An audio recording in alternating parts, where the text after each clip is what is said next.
ní slúhanneomh im riamh na Beltaí ceithre ceanna Iomána sa Craobh Mionúr le Ireland in Uair Éile. Iomána farta a ha Montrátharta an Highland idir áitií agus Gaillimh agus an dáran sa tóirrás na Beltaí le ceanna Iomána. Own Molidi after she called it for today she did the Molidi a start and work for the Dean agus share the talent but see will see like a chance goal and the bot is a goal and she make hele a Frank will fall in Chinero number 5 as a Brufy Vru actually Pukinish in Shin Kieran Lean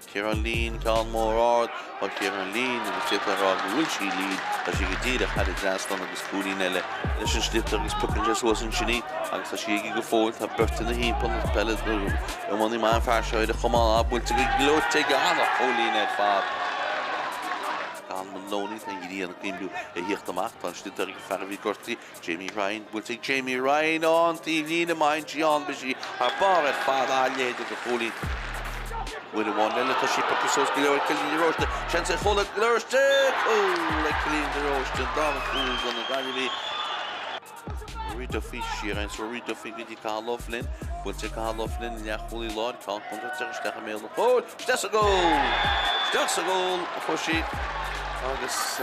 full ball in the Gaillimh provincial pressure going conscience Laughlin in a richtú leis an gománach chunse an passage de dogus das the chance to goal agus an coaching neg Dara Duffy well Rhys O'Connor Connor Staff's sports is Rhys O'Connor with the Harry Holmes oh and the hole like Harry Holmes and the hole so like cool here Never you're not shady, egg and Rachel, I'm not custard to below by Gaillimh.